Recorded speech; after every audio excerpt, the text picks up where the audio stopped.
សួស្តីអ្នកទាំងអស់គ្នាថ្ងៃនេះយើងមានលំហាត់មួយគឺជាលំហាត់ដែលត្រូវបង្កើតតារាងហើយនឹងបញ្ចូលនៅទិន្នន័យទាំងអស់នេះចូលទៅក្នុងតារាងហើយនៅក្នុងការបញ្ចូលទិន្នន័យក្នុងតារាងនេះផងដែរគឺយើងមានបន្ថែមនៅមុខងារមួយចំនួនផងដែរគឺមុខងារទី1គឺមុខងារ slicer មុខងារទី2គឺ conditional formatting ហើយនឹងការបញ្ចូលនៅរូបមន្តមួយចំនួនផងដែរដោយសារតែនៅក្នុងការបង្កើតនៅតារាងនេះគឺត្រូវការប្រើនៅរយៈពេលចំនួនប្រមាណជា20នាទីផងដែរអញ្ចឹងខ្ញុំនឹងកាត់មេរៀននេះជា2ផ្នែកគឺផ្នែកទី1យើងនឹងធ្វើតែតារាងនិងបញ្ចូលទិន្នន័យផ្នែកទី2នឹងរៀនពីការប្រើប្រាស់នៅមុខងារឥឡូវយើងចូលទៅដល់វគ្គទី1គឺការប្រើនេះតែម្ដងដើម្បីបង្កើតនេះបានខ្ញុំបង្កើតជា pixel ចំនួនមួយទៀតហើយនឹងធ្វើឲ្យដូចទៅនឹងតារាងដែលគេចង់បាននេះដំបូងខ្ញុំត្រូវ select ទាំងអស់ហើយនឹងចុចចូល font ជ្រើសរើសយក font មួយដែលមានឈ្មោះថាខ្មែរ OS បាត់ដំបងមកទៀតនៅត្រង់កន្លែងជួរដេក F ខ្ញុំនឹងចាប់ដើមវាយអក្សរហើយនឹងធ្វើជា head ពី F មកដល់អក្សរ S អញ្ចឹងខ្ញុំសរសេរឈ្មោះថាបញ្ជីគ្រប់គ្រងបុគ្គលិកមកទៀតខ្ញុំ enter ហើយចូលនៅខាងក្រោមដាក់វត្តមានមកខ្ញុំអុសមកដល់កន្លែង cell S ហើយកន្លែង merge ចុច merge ទៅគឺ cell ទាំងអស់នេះបានរួមបញ្ចូលគ្នាហើយទៅជា cell តែមួយមកទៀតយើងត្រូវដាក់ពណ៌ហើយខាងលើនេះឲ្យចេញពណ៌ដូចក្រុមហាត់របស់យើងដោយចូលកន្លែង theme color ហើយជ្រើសយកពណ៌បៃតងហើយចំពោះ font ខ្ញុំយកពណ៌សនៅមិនទាន់អស់ទេនៅត្រូវដាក់នៅត្រង់នេះជ្រើសរើសយកទំហំរបស់ font ខ្ញុំដាក់លេខ16ឲ្យដូចទៅនឹងហាត់ដែលគេចង់បានមកទៀតគឺការបង្កើតតារាងគឺតារាងរបស់យើងចាប់ដើមចេញពីជួរជ្រើនេះគឺទី6ហើយនឹងដល់លេខ23ហើយជួរដេកពីអក្សរ F ដល់អក្សរ S ហើយខ្ញុំចុចត្រង់នេះកន្លែង border ខ្ញុំយក all border គឺចេញតារាងហើយចំពោះ header នៅខាងលើនេះខ្ញុំ select យកទាំងអស់មកបែបនេះហើយជ្រើសរើសយកពណ៌ទៅតាមពណ៌ដូចលំហាត់របស់យើងនៅពេលជ្រើសរើសយកបានហើយខ្ញុំចូលអក្សរឈ្មោះទៅតាមដូចអ្វីដែលលំហាត់យើងមានហើយបន្តមកទៀតខ្ញុំនឹងចាប់ដើមរៀបចំតារាងនេះឲ្យបានសមរម្យបន្តិចប៉ុន្តែយើងនៅតែត្រូវការរៀបចំតារាងនេះសារឡើងវិញទៅដែរដោយសារតែយើងមិនទាន់បានចូលនៅទិន្នន័យអស់ទេអញ្ចឹងនៅពេលយើងបញ្ចូលទិន្នន័យអស់យើងចាប់ដើមរៀបចំម្ដងទៀតចំពោះលេខរៀងនេះគឺយើងមានលេខរៀងចាប់ពី1រហូតដល់12អញ្ចឹងខ្ញុំបានបង្រៀនបងប្អូនរួចមកហើយ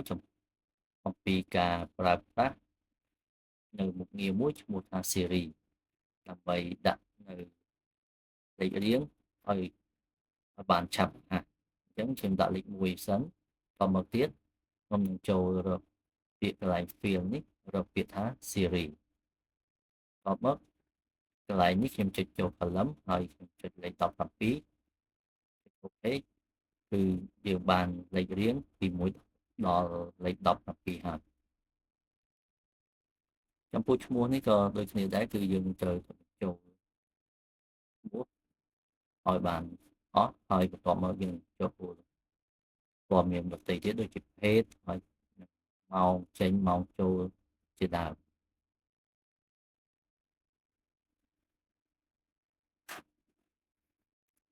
ប់ឈ្មោះហើយខ្ញុំចូលកន្លែង page នេះយើងបញ្ចូលម្ដងមួយគឺការបង្កើតតារាងនីមួយការបញ្ចូលទិន្នន័យគឺត្រូវការពេលវេលាច្រើនមិនមែនយើងធ្វើតែ10នាទីបានទេបាទអញ្ចឹងចំពោះដល់ចំពោះម៉ោងចូលនេះវិញចំពោះម៉ោងខ្ញុំចង់បញ្ជាក់ដែរគឺម៉ោងបើសិនបើយើងបញ្ចូលលេខ8.00នេះគឺមានន័យថាម៉ោង8ហើយម៉ោង8នេះគឺសំដៅទៅលើម៉ោង8ព្រឹកមិនមែនម៉ោង8យប់នោះទេអញ្ចឹងខ្ញុំនឹងបញ្ចូលមួយរហូតដល់អស់រហូតដល់ចប់ម៉ោងចូលនេះហើយតមកទៀតខ្ញុំនឹងចូលម៉ោងចេញហើយនឹងម៉ោងគោលប៉ុន្តែសូមបញ្ជាក់ថាចំពោះម៉ោងចេញវិញគឺមានលក្ខណៈឯកពីម៉ោងចូលដោយសារតែលោកអ្នកឃើញហើយម៉ោងចេញនិងម៉ោងចូលខុសគ្នាត្រង់ AM PM ម៉ោងចូលគេដាក់ AM ចំណែកឯម៉ោងចេញគេដាក់ PM សំដៅទៅលើម៉ោងរសៀលចាប់ពីម៉ោង12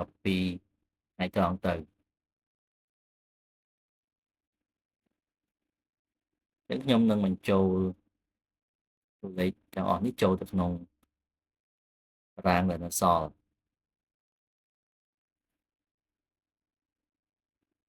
អញ្ចឹងខ្ញុំដាក់ម៉ោង20សិនដោយសារតែម៉ោង20នេះសំដៅទៅលើម៉ោង8យប់នៅពេលដែលយើងបញ្ចូលបែបនេះហើយខ្ញុំនឹងប្រាប់ពីគន្លឹះដែលយើងអាចបំលែងលេខនេះឲ្យទៅជាម៉ោង8 PM វិញម៉ោង8ល្ងាចដែលយើងដូចទៅនឹងលំហាត់របស់យើងខ្ញុំបញ្ចូលត្រង់ប៉ុណ្នេះចំពោះម៉ោងគោលខ្ញុំគ្រាន់តែសរសេរម្ដងហើយនឹង copy paste តែម្ដងចំណែកឯត្រង់នេះវិញយើងអាចមកខាងពេលគឺយើងអាច copy ពីតារាងនេះយកមកដាក់តែម្ដងតែសូមបញ្ជាក់ថានៅពេលដែលយើង copy paste នឹងចេញលេខបែបនេះគឺជាលេខទាក់ទងទៅនឹងការ set format ចេញជា number មិនមែនជា time ទេមិនមែនអញ្ចឹងនៅពេលនៅត្រង់នេះខ្ញុំនឹងកំណត់ឲ្យចេញជា AM PM តែម្ដងមានពីរវិធីទី1គឺយើង select ទាំងអស់នេះបន្ទាប់មកយើងចូលនៅត្រង់កន្លែង number ចូលត្រង់នេះចូលត្រង់ពាក្យ time ពេលយើងចុចចូលពាក្យ time នោះនឹង load ចេញដូចរបស់យើងអញ្ចឹងប៉ុន្តែគឺថ្លៃត្រង់ថាមាន00ចុងក្រោយទៀតគឺសំដៅទៅលើវិនាទីប៉ុន្តែយើងមិនចង់បានទេអញ្ចឹងយើងធ្វើមួយដំណាក់កាលទៀតគឺយើង right click select យក format cell នៅត្រង់ time នេះគឺយើង select យកកន្លែងនេះ1:30 PM ហ្នឹងអញ្ចឹងយើងចុច OK ទៅគឺចម្លើយចេញដូចលំហាត់ដែលយើងគេដាក់មកឲ្យយើងហើយបាទតមកទៀតចំពោះម៉ោងសម្រាប់ថ្ងៃត្រង់គឺគេកំណត់ឲ្យយើងសម្រាប់2ម៉ោងអញ្ចឹងខ្ញុំដាក់2តាមគេនៅត្រង់នេះចំនួនម៉ោងធ្វើការគឺយើងត្រូវប្រើរូបមន្តហើយគឺយើងត្រូវគណនាធ្វើការគណនាទេគឺយើងយកម៉ោងគោលដកនឹងជាមួយនឹងម៉ោងចូលតែកុំភ្លេចគុណនឹង24ម៉ោងផងទើបចេញអាចគណនាចេញម៉ោងបានបន្តមកយើងធ្វើការដកជាមួយនឹងម៉ោងជប់សម្រាប់ពីម៉ោងដែលគេអនុញ្ញាតឲ្យអញ្ចឹងយើងគណនាឃើញហើយគឺទី1នេះគឺឃើញមាន7ម៉ោង8ម៉ោង10ម៉ោង12ម៉ោងអញ្ចឹងគឺដូចទៅនឹងលំហាត់ដែលគេបានដាក់មកឲ្យយើងអញ្ចឹងចំពោះ OT វិញគឺងាយស្រួលទេ OT ក៏ជាការគណនាដែរប៉ុន្តែ OT យើងអាចធ្វើការគណនាយកម៉ោងគួរដកនឹងម៉ោងចេញទៀតខ្ញុំនឹងបង្ហាញជូនប៉ុន្តែឯកនៅត្រង់នេះដោយសារតែខ្ញុំបានវាយនៅចូលម៉ោងនេះខុសអញ្ចឹងខ្ញុំធ្វើការកែតម្រូវបន្តិចឥឡូវយើងចូលមកដល់កន្លែង OT នេះ OT នេះគ្រាន់តែយកម៉ោង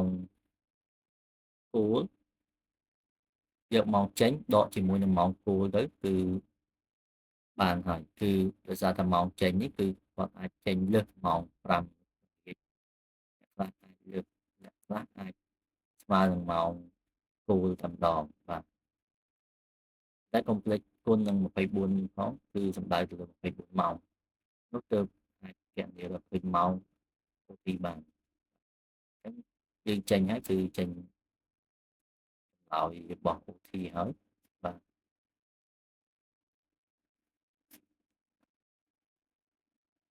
តមកទៀតគឺយើងត្រូវធ្វើការគណនានៅប្រាក់ខែគោលប្រាក់ខែគោលនេះគឺខ្ញុំនឹងពន្យល់នៅក្នុងវគ្គទី2បាទ